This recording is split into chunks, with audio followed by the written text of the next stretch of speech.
आज मैं आपको एक ऐसे उपाय के बारे में बताने जा रहा हूँ। अगर आप मंदिर में जाकर इस एक उपाय को करते हैं तो आपके पितृ देवता भी प्रसन्न होते हैं। अगर आपके ऊपर कोई पितृ दोष है तो वो पितृ दोष खत्म हो जाता है, आपके पितृ प्रसन्न हो जाते हैं। अगर आपके पितृ प्रेत योनि में है तो वो पितृ योनि में आ जाते हैं।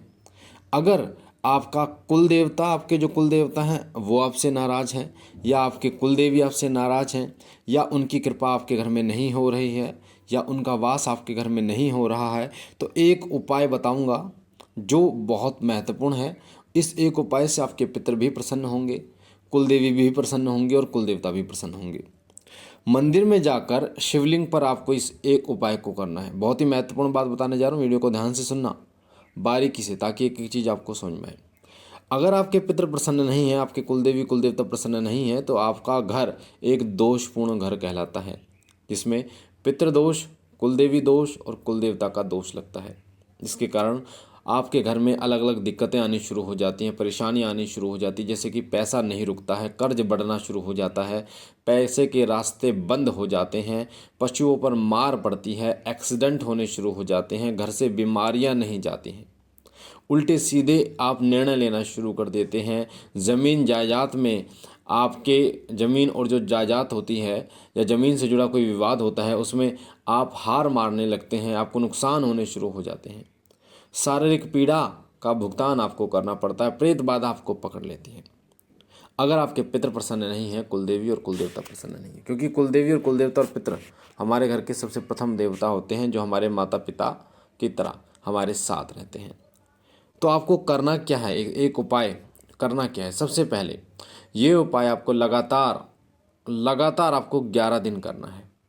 11 दिन आप करेंगे इस उपाय को तो आप देखेंगे, स्वयं इस चीज़ को महसूस करेंगे, 7वें दिन के बाद आपके घर में एक अलग ही माहौल, एक सकारात्मक माहौल बनना शुरू हो गया है।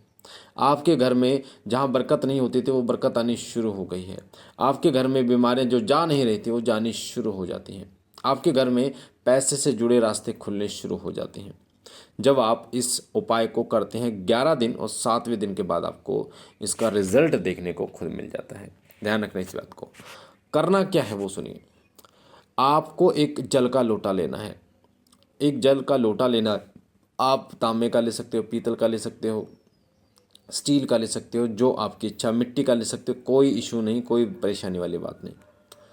एक जल का लोटा लेना जिसमें आपको जल भरना है ना। उसमें थोड़ा सा गंगा जल डालना है। आपको डालना है थोड़े से अक्षत, चावल टूटे ना हो, अक्षत डालने हैं। दूध डालना है आपको, थोड़ा सा कच्चा दूध डालना है, और एक बतासा डालना है। बतासा जो गोल सफ़ेद मिलता है। तो ये चीज़ें आपको डालनी है। मैंने आपको बताया जल का लोटा, उसमें थोड़ा सा गंगा जल डालना है, थोड़े से अक्षत चावल डालने हैं, थोड़े से दूध डालना है, और थोड़ा सा और एक बतासा डालना है।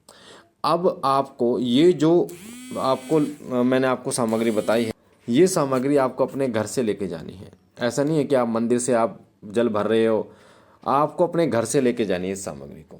करना क्या है कि जब आप सुबह नहा धोकर मंदिर के लिए तैयार होंगे तो आपको खाली पेट आपको जाना है। पूरे घर में एंटी क्लॉकवाइज आपको इस जल के लोटे को घुमाना है जो सामग्री मैंने बताई है, और आपको प्रार्थना करते हुए कि बोलना है कि हे मेरे घर के पितरों, मेरे घर के कुलदेव और कुलदेवताओं, अगर हमसे कोई गलती हुई है तो हमें क्षमा कीजिए, और बाबा भोलेनाथ के चरणों में रहकर हमसे प्रसन्न होइए और हम पर कृपा कीजिए। इस लोटे को अगर मान लीजिए आपका नीचे भी है ऊपर भी घर है तो ऊपर से एंटी क्लॉकवाइज सारे कमरों में घुमा के, और फिर नीचे के सारे कमरे हॉल में घुमाना है, बाथरूम में नहीं घुमाना है। उसके बाद आपको घुमाने के तुरंत बाद आपको घर से निकल जाना है मंदिर के लिए। जब आप मंदिर के लिए जाएंगे तो बाबा के मंदिर में जब आप पहुंचोगे, बाबा भोलेनाथ के मंदिर में, तो आप अगर पितरों को प्रसन्न करना चाहते हैं तो जब इस लोटे जल को आप बाबा भोलेनाथ के शिवलिंग पर डालेंगे तो आपको मंत्र बोलना है, ओम मम सर्व पितृदेवताभ्यो नमः। ओम मम सर्व पितृदेवताभ्यो नमः।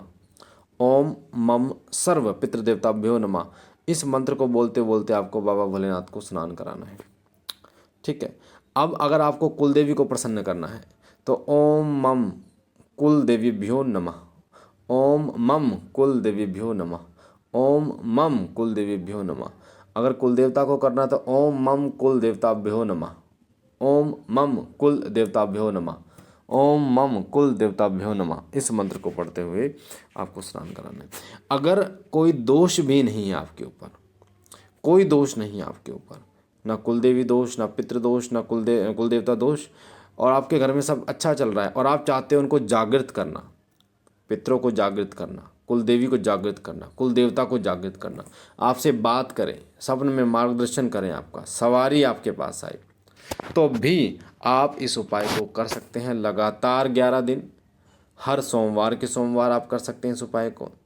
ठीक है, ये उपाय बहुत कारगर है और बाबा भोलेनाथ के चरणों में जब आपके पितर जाते हैं, कुलदेवी कुलदेवता जाते हैं, तो बहुत जल्दी वो जागृत होते हैं, उन्हें तरंग बहुत जल्दी मिलती है, पॉजिटिव तरंग, पॉजिटिव कृपा बहुत जल्दी मिलती है, जिससे वो आपका कल्याण करते हैं, जागृत होते हैं और आपको स्वप्न के माध्यम से मार्गदर्शन करते हैं, सवारी के माध्यम से भी वो आ सकते हैं इस उपाय को अगर लगातार आप करोगे तो मुझे आशा है ये जानकारी आपको पसंद आई होगी। पहली बार चैनल पे हैं तो चैनल को लाइक कीजिए, शेयर कीजिए, सब्सक्राइब कीजिए। शिव साधना केंद्र चैनल के साथ जुड़िए, शिव कृपा चैनल के साथ जुड़िए, दोनों हमारे चैनल हैं।